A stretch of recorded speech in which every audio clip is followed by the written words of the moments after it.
శ్రీ గురుభ్యో నమ. శ్రీమాత్రే నమ. కథ సంచిక లోపల అమ్మవారి యొక్క గదవస్థానాన్ని వర్ణిస్తున్న శ్లోకం ఏదైతే ఉందో అనాకలిత సాదృశ్య చబుక శ్రీ విరాజితాయి నమో నమ అనే నామం గురించి తెలుసుకున్నాం.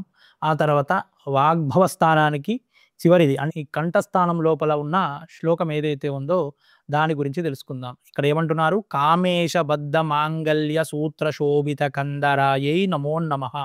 ఇది కూడా ఒకే నామం, దీన్ని కూడా మధ్యలో ఆపు చేయడానికి లేదు. ప్రారంభించి నుండి చివరికి వరకు కూడా ఒకటే నామం, కామేశ బద్ధ మాంగళ్య సూత్ర శోభిత కందరాయై నమో నమ. ఇందులోపల పార్వతీ పరమేశ్వరుల కళ్యాణం అంతా కూడా మనకు కనిపించాలి ఈ నామం లోపల.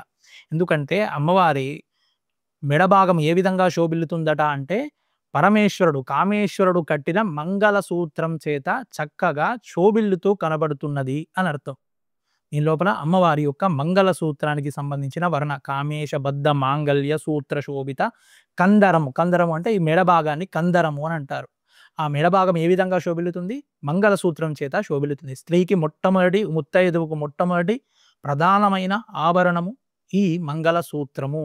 కాబట్టి ఆది సువాసిని అమ్మవారు మొట్టమొదటి దంపతులు వాగర్తావివ సంపృక్తో వాగర్త ప్రతిపత్తే జగత పితరో వందే పార్వతీ పరమేశ్వరు. మొట్టమొదటి ఆది దంపతులైన పార్వతీ పరమేశ్వరు లోపల ఆది సువాసిని కదా అమ్మవారు. కాబట్టి అమ్మవారి యొక్క మంగళసూత్రం దర్శించినంత మాత్రం చేత పెళ్లి కాని వాళ్లకు పెళ్లి జరుగుతుంది. కాబట్టి ఎవరైనా ఆడవాళ్ళైనా మగవాళ్ళైనా అమ్మవారి మంగళసూత్రం దర్శించినంత మాత్రం చేత, ఈ శ్లోకం చెప్పుకున్నంత మాత్రం చేత శీఘ్రముగా తొందరగా వివాహం జరుగుతుంది. అటువంటి మహత్తు ఈ శ్లోకం లోపల ఉందని చెప్పేసి మనకు పెద్దలు తెలియజేస్తున్నారు. కాబట్టి ఈ నామం లోపల అమ్మవారి యొక్క మంగళసూత్రం ఎటువంటిది? పోతనమాత్యులు చెప్పినారు, మింగెనివాడు విభుండని మింగునది గరళమని మేలని ప్రజకున్ మింగుమనే సర్వమంగళ మంగళ సూత్రం అది నెంత నమ్మినదో అని చెప్పేసి అమ్మవారు తన మంగళసూత్రం యొక్క మాహాత్యం చేత పతి అయిన పరమేశ్వరుడు విషం తీసుకున్నా కూడా ఏమీ కాకుండా, ఆ కాలకూట విషాన్ని గ్రహించినా కూడా ఏమీ కాకుండా బయటపడ్డాడు, మహామృత్యుంజయుడు అయినాడు అని చెప్పేసి మనకు పోతనామాత్యులు చక్కగా వివరించడం జరిగింది. కాబట్టి అటువంటి మంగళసూత్రానికి ఎంతో విశిష్టత మన దగ్గర. మన హిందూ సనాతన సాంప్రదాయం లోపల వివాహం లోపల జీలకర్ర బెల్లానికి ఎంతైతే మహాత్యం ఉందో అదే మహాత్యం మళ్ళీ మనకు మంగళసూత్రం లోపల కనిపిస్తూ ఉంది. అమ్మవారి యొక్క మంగళసూత్రం ఏ విధంగా ఉంటుందట అంటే, అమ్మవారి మామూలుగా మనము 3 వరుసలు 5 వరుసలు వేసి మనకు పెళ్లి లోపల మంగళసూత్రం చేస్తూ ఉంటాం.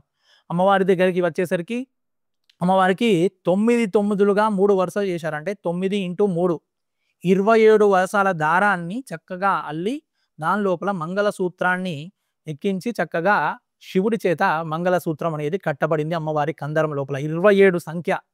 27 సంఖ్య దేనికి మూలం? మనకు నక్షత్రాల సంఖ్య అంతా కూడా ఎలా కనిపిస్తుంది? నక్షత్రాల గమనం అంతా కూడా నక్షత్రాలు 27 నక్షత్రాలు మనకు. ఆ 27 నక్షత్రాల చుట్టే మనకు కాలం అంతా కూడా పరిగెడుతూ ఉంది. అంటే ఎల్లకాలము కూడా, కాలం అంటే ప్రతి కాలం లోపల ఎల్లకాలము కూడా మనకు సువాసినిత్వము, దీర్ఘ సౌమంగళ్యత్వం గ్రహించాలి, మనం పొందగలగాలి. దీర్ఘ సౌమంగళ్యం ఎల్లకాలము కూడా ఉండాలన్న సంకల్పం చేత మనము ఆ 27 సూత్రములతో కట్టబడిన ఆ మంగళసూత్రాన్ని కనుక దర్శనం చేసుకున్నట్లయితే మనకు జీవితాంతము కూడా చక్కగా దీర్ఘ సౌమంగళ్యము, అఖండ సౌభాగ్యం అనేది కలుగుతుంది. కాబట్టి ఈ దీర్ఘ సౌమంగళ్యానికి, అఖండ సౌభాగ్యానికి సంబంధించిన మంత్రము, అదేవిధంగా పెళ్లి కావడానికి ఆస్కారం ఉన్న మంత్రము ఆ యొక్క అమ్మవారి యొక్క కందర ప్రదేశం లోపల ఉన్న కామేశబద్ధ మాంగళ్య సూత్ర శోభిత కందర అన్న శ్లోకాన్ని జపించడం వల్ల పదే పదే మనం అమ్మవారి అనుగ్రహాన్ని, అదేవిధంగా పెళ్లి కాని వాళ్ళు చక్కగా అమ్మాయిలైతే అబ్బాయిని, అబ్బాయిలైతే అమ్మాయిని కోరుకున్న వరులు చక్కగా ప్రసాదింపబడి తద్వారా దీర్ఘ సౌమంగళ్యాన్ని పొందవచ్చు. శ్రీమాత్రే నమః.